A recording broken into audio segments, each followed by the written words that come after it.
গুৱাহাটী এই যে কৈ থাকে যে পুলিচক সাংঘাতিক ধৰণে আধুনিকীকৰণ কৰিলে, এতিয়াতো ক'ত বস্তা এটা লৈ লৈ লাখুটি এটা লৈ লৈ যে পুলিচে বোমা বিচাৰি আছে, এইটো কি ঘটনা? এইটো কোন যুগত আছোঁ আমি? অসমৰ পুলিচ কোন যুগত আছে? এই যে আচলতে জি পি সিঙৰ লগে লগে চাকৰিটো খাব লাগে নে নাই? ইমান ডাঙৰ পুলিচ, ইমান ডাঙৰ কোপ অনুপ চেতিয়াৰ ঘৰতো দি দিলে। অসম পুলিচে যদি অনুপ চেতিয়াকে যদি নিৰাপত্তা দিব নোৱাৰে, অসমত একদম অতি মানে সক্ৰিয় বুলি কৈ থকা এজন মুখ্যমন্ত্ৰী থকা অৱস্থাত আৰু সাংঘাতিক ধৰণৰ দক্ষ বুলি কৈ থকা এজন DGP থকা অৱস্থাত অসমৰ মাটিত কোনো সশস্ত্ৰ সংগঠনে 25টা বোমা সংস্থাপিত কৰিব পাৰিব, এইটো মই কেতিয়াও সপোনতো ভবা নাছিলোঁ। আৰু সেইকাৰণে কালিৰ দিনটোৰ পৰা আজিৰ দিনটোলৈকে যেন মই অকল সপোনৰ জগততহে আছোঁ। এইটো হয় নে নহয়, হয় নে নহয়, মানে এটা সপোনৰ জগততহে যেন আছোঁ, মোৰ এনেকুৱা ভাৱ লাগি আছে। আপুনি এটা কথা চাওকচোন, যদি একদম হাই এলাৰ্টৰ সময়খিনিত, হাই এলাৰ্ট এইকাৰণে যে 15 আগষ্টৰ সময়ত মানে আমাৰ নিচিনা সাধাৰণ মানুহ মানে পৰুৱা এটাও ইফালে সিফালে যাব নোৱাৰে, চবকে চেক কৰে। অকণমান আমি পুলিচৰ হেৰিয়াত দেখি আছোঁ যে অকণমান বেছি কি কয় আপোনাৰ মটৰচাইকেলৰ চাউণ্ড দিয়া, মটৰচাইকেল চলোৱা ল'ৰাকে পিটন দিয়ে, এনেকুৱা পৰিস্থিতি হৈ আছে। সেই সময়ত অসমৰ 25টা ঠাইত সশস্ত্ৰ সংগঠন এটাই আপোনাৰ 25টা বোমা সংস্থাপিত কৰিলে আৰু অসম পুলিচে গমেই নাপালে। তাৰপাছত আচলতে অসম পুলিচ জগৰীয়া হয় নে নহয়? মই ভাবোঁ যে এই ঘটনাৰ পাছত আচলতে লগে লগে DGP আমাৰ চাকৰিটো খাব লাগিছিল। এই ঘটনাৰ পাছত মই ভাবোঁ যে চোৱাংচোৱাৰ মুৰব্বীজনৰ ওপৰত কঠোৰতম ব্যৱস্থা হ'ব লাগিছিলে। অসম পুলিচৰ চোৱাংচোৱাৰ মুৰব্বীজনৰ ওপৰত একদম কঠোৰতম, SBৰ হেডৰ ওপৰত কঠোৰতম ব্যৱস্থা হ'ব লাগিছিল। আৰু এই ঘটনাৰ পাছত আচলতে যিকোনো সন্মান থকা ৰাজনীতিকে অসমৰ গৃহমন্ত্ৰী তথা মুখ্যমন্ত্ৰীয়ে পদত্যাগ কৰিব লাগিছিল। আজি দেখিছোঁ যে গৃহমন্ত্ৰী বা মুখ্যমন্ত্ৰীয়েও পদত্যাগ কৰা নাই, DGPকো জবাবদিহি কৰা হোৱা নাই, SBৰ হেডকো এতিয়ালৈকে কোনো ধৰণৰ ব্যৱস্থা গ্ৰহণ কৰা নাই। অসমত চলিছে কি? তাতকৈ ডাঙৰ কথা, কোনো বিৰোধী দলে এতিয়ালৈকে মুখ্যমন্ত্ৰীৰ পদত্যাগ দাবী কৰা নাই ৰাইজৰ দলৰ বাহিৰে। জাতীয় সংগঠনবিলাকে এতিয়ালৈকে পদত্যাগ দাবী কৰা নাই। এইটো এটা আশ্চৰ্যজনক কথা। সংবাদ মাধ্যমে এতিয়ালৈকে গুৰুত্বপূৰ্ণভাৱে বাতৰিটো ভালকৈ প্ৰকাশ কৰা নাই। কালিৰ দিনটোৰ পৰা ৰহস্যজনকভাৱে বাতৰিটো কম, কোনোবাই অকণমান প্ৰকাশ কৰি আছে। এইটো বৰ ভয়ংকৰ অসমত এটা পৰিস্থিতি হৈছে যে অসমত হাই এলাৰ্টৰ সময়ত 15 আগষ্টৰ সময়ত স্বাধীনতা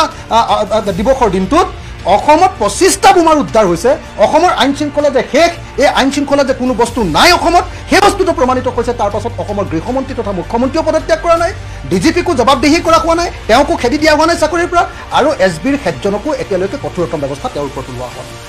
এইটো সাংঘাতিক ধৰণৰ এটা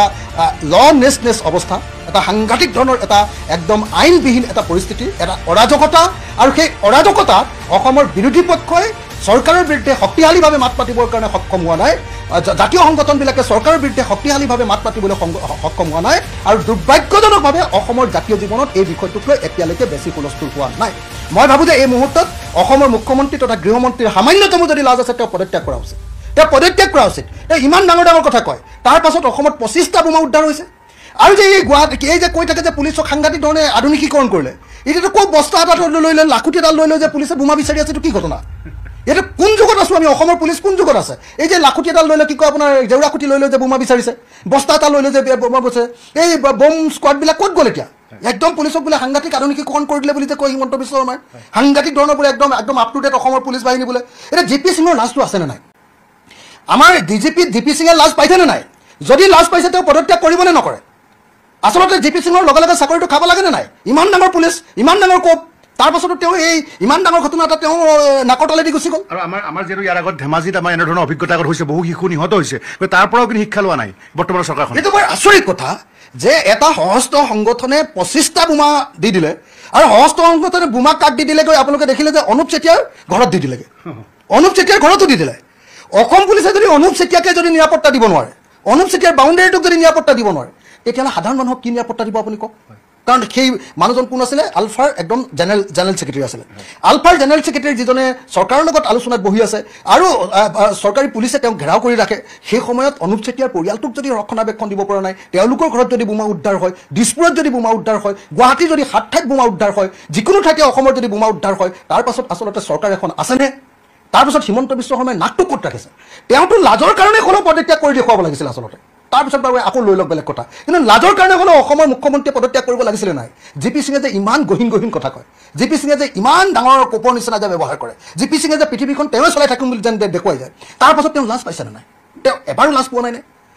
আপোনাৰ নিবনুৱা যি আছিলে কি কয় আমাৰ SBৰ যি হেড আছে, অসমৰ SBৰ হেডে অকণো লাজ পোৱা নাই নে? আৰু অসমৰ মুখ্যমন্ত্ৰী এজন বোলে পলাশ বৰুৱাৰ লগত কথাই পাতি থাকে। পৰেশ বৰুৱা বোলে তেওঁ বৰ ভাল বন্ধু বোলে পৰেশ বৰুৱাৰ লগত বোলে তেওঁ অনবৰতে বোলে কথা পাতি থাকে আৰু পৰেশ বৰুৱাৰ লগত অনবৰতে কথা পাতি থকাৰ পাছত 25টা বোমা ইয়াত কেনেকৈ সংস্থাপিত হ'বলৈ পালে আটাইতকৈ আচৰিত কথা যে হাই এলাৰ্টৰ সময়ত বোমা সংস্থাপিত কৰিলে আৰু আলফাই কৈ দিয়াৰ পাছতে পুলিচে গম পালে যে বোমা হেৰি হৈছে আৰু আলফাই কৈ দিয়াৰ পাছত 25টা বোমা উদ্ধাৰ হোৱাৰ পাছত এতিয়ালৈকে ডিজিপিৰ চাকৰি যোৱা নাই এছবিৰ হেডৰো চাকৰি যোৱা নাই আৰু অসমৰ গৃহমন্ত্ৰী তথা মুখ্যমন্ত্ৰীও এতিয়ালৈকে পদত্যাগ কৰা নাই এইখন কি অসমত বসবাস কৰিছোঁ আমি নাজানো এইটো বৰ দুৰ্ভাগ্যজনক ঘটনা মানুহে এতিয়া সেইকাৰণে কৈ আছে যে অসমৰ মুখ্যমন্ত্ৰীৰ সম্পত্তিৰ তালিকা যে মই উলিয়াই দিছিলোঁ সেই সম্পত্তিৰ তালিকা লুকুৱাবৰ কাৰণে সেই ইছ্যুটো তল পেলাবৰ কাৰণে আৰু গুৱাহাটীৰ কৃত্ৰিম বানপানীৰ প্ৰশ্নটো তল পেলাবৰ কাৰণে সেই এতিয়া বোমা বাৰুদৰ এই ঘটনাবিলাক উলিয়াইছে বুলি সেইকাৰণে কৈ আছে এতিয়া মানুহে মই নাজানো কোনটো ঘটনা কিন্তু হয় ৰহস্যজনক যে কথাটো এইটোতো একদম কনফাৰ্ম কিন্তু কোনটো হয় কোনটো নহয় কেনেকৈ হ'বলৈ পালে কেনেকৈ হ'বলৈ নাপালে কেনেকৈ ইমান ডাঙৰ ঘটনা ঘটিবলৈ পালে তাৰ পাছতো কিয় একো একশ্যন হোৱা নাই তাৰ পাছতো কোনো পুলিচৰ কোনো চাকৰি যোৱা নাই এতিয়ালৈকে কোনো মানে CCTV ফুটেজৰ কথাটো কোৱা নাই আমি মুখ্যমন্ত্ৰীক এতিয়ালৈকে একশ্যন ল'ব লাগে একদম আগতে মানে সাধাৰণ ঘটনা এটা হ'লে একদম কেনেকুৱা কথা কৰে আপুনি ৰহস্য বুলি কৈছে যে তাৰমানে এখন ড্ৰামা নেকি মই নাজানো কি বস্তু নাজানো এতিয়া আচলতে যদি ড্ৰামা নহয়তো অসমৰ মুখ্যমন্ত্ৰীজনে পদত্যাগ কৰিব লাগিছিলে প্ৰথম কথা হয়নে নহয় কওক প্ৰথম কথা অসমৰ মুখ্যমন্ত্ৰীজনে পদত্যাগ কৰা উচিত আছিলে আৰু অসমৰ মুখ্যমন্ত্ৰীজনে পদত্যাগ নকৰাকৈ প্ৰমাণ কৰিছে যে এইটো কিবা এটা ঘটনা গণ্ডগোলীয়া এইটো এটা সাংঘাতিক ধৰণৰ এটা ঘটনা ঘটিছে এনেকুৱা ধৰণৰ ঘটনা যদি 25টা বোমা যদি সঁচাকৈ ফুটিবলৈ হ'লহেঁতেন আজি আলফাৰ দয়াত আলফাই কৈ দিয়াৰ কাৰণে দেখা পালে আলফাৰ দয়াত নুফুটিলে বাৰু কিন্তু যদি ঘটিলেহেঁতেন তেতিয়াহ'লে কি হ'লহেঁতেন মই কিন্তু আলফাকো এই ঘটনাৰ কাৰণে নিন্দা কৰিছোঁ দেই এই ঘটনাৰ কাৰণে গৰিহণা দিছোঁ নিৰীহৰ ফাকু খেলি বোমা বাৰুদেৰে এই যি কাম কৰিব খুজিছে এইটোৱে আমাৰ অসমৰ কোনো পৰিৱৰ্তন নানে দেই এইটো কথা একদম স্পষ্টকৈ কৈ দিছোঁ তেওঁলোকে শক্তিয়ে প্ৰদৰ্শন কৰিছে বোলে তেওঁলোকে ফাকু খেলিব বিচৰা নাই তেজেৰে তো শক্তি প্ৰদৰ্শন কৰিব খুজিছে কেলে যে আলফা জীয়াই আছে তেওঁ শক্তি দেখুৱাইছে তেওঁলোকে এইটো আজিও অনুপ চেতিয়াও আমাক কৈছে অনুপ চেতিয়ালে 10 বাৰ ফোন কৰিছিলে পৰেশ বৰুৱাই যোৱাকালি বা আজিলৈকে এইটো মই নাজানো যে অনুপ চেতিয়ালে 10 বাৰ ফোন কৰি থাকে মুখ্যমন্ত্ৰীলে 100 বাৰ ফোন কৰি থাকে হয়তো DGP বা SBৰ হেডলৈও সদায় ফোন কৰি থাকে সকলো মানুহলৈ ফোন কৰি থাকে তাৰ পাছত বোমাও ফুটি থাকে সব আলোচনাও চলি থাকে কথাও পাতি থাকে এখন বৰ আজব দুনিয়া দেই আমি কিন্তু বুজি পোৱাৰ বাহিৰত গুচি গৈছে এখন দুনিয়া আপুনি এই গোটেই বিষয়টো আপুনি কণ্ডেম কৰিছে আজিও ছ'চিয়েল মিডিয়াত আপুনি ফেচবুকত দিছে আপডেট কিন্তু এটা অন্য প্ৰসংগ যে এই গোটেই বিষয়টো লৈ আপুনি আৰু তাৰ পিছত অজিত ভূঞাৰ সংবাদমেল দিলে কিন্তু তাৰ বাহিৰে কিন্তু বাকীসকলে মৌনতা অৱলম্বন কৰিছে কিয় বাৰু মই আচৰিত হৈছোঁ যে আমাৰ জাতীয় সংগঠনবিলাকে কিয় জঁপিয়াই উঠা নাই মানে আজি যদি 15 আগষ্টত যদি 25টা বোমা ফুটি যদি মানুহ মৰিলেহেঁতেন কি হ'লহেঁতেন বোমা উদ্ধাৰ হৈ যোৱাৰ পাছত কিয় জাতীয় সংগঠনবিলাকে উত্তাল পৰিৱেশৰ সৃষ্টি কৰা নাই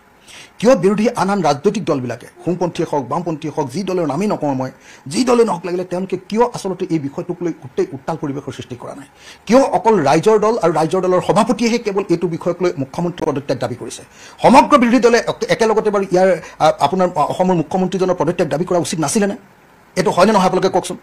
আৰু এতিয়া মানুহে সেইকাৰণে কৈ আছে যে গুৱাহাটীৰ কৃত্ৰিম বানপানী আৰু মুখ্যমন্ত্ৰীৰ পত্নীৰ সম্পত্তি মুখ্যমন্ত্ৰীৰ পৰিয়ালৰ সম্পত্তিৰ যিখন তালিকা মই প্ৰকাশ কৰিছিলোঁ এইটোক লৈ গোটেই অসমৰ মানুহৰ মাজত যি চেনচেশ্যন আহিছিলে অসমৰ মানুহৰ মাজত যি হাল্লা হুলস্থুলীয়া পৰিৱেশ হৈছিলে সেই হুলস্থুলীয়া পৰিৱেশটো এইবিলাক কামৰ জৰিয়তে মানে ছাইড কটাব খোজা হৈছে নেকি ইছ্যু ডাইভাৰ্ট কৰিব খোজা হৈছে নেকি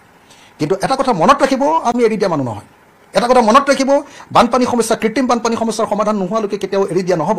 আৰু এটা কথা মনত ৰাখিব যে মুখ্যমন্ত্ৰীৰ পৰিয়ালৰ সম্পত্তিৰ বিষয়টো এৰি দিয়া নহ'ব দুটা দিন আমি ৰৈ দিম এইবিলাক ওলোৱাৰ কাৰণে কিন্তু তাৰ পাছত আমাৰ অব্যাহত থাকিব আমাৰ অভিযান সেইকাৰণে অতি স্পষ্টকৈ কৈছোঁ যে অসমৰ মুখ্যমন্ত্ৰী তথা গৃহমন্ত্ৰীয়ে আইন শৃংখলা ৰক্ষাত ব্যৰ্থ হোৱাৰ কাৰণে তেখেতে পদত্যাগ কৰিব লাগে আৰু অসমৰ মুখ্যমন্ত্ৰীয়ে DGPৰ চাকৰিটো খাব লাগে আৰু SB হেডৰ চাকৰিটো খাব লাগে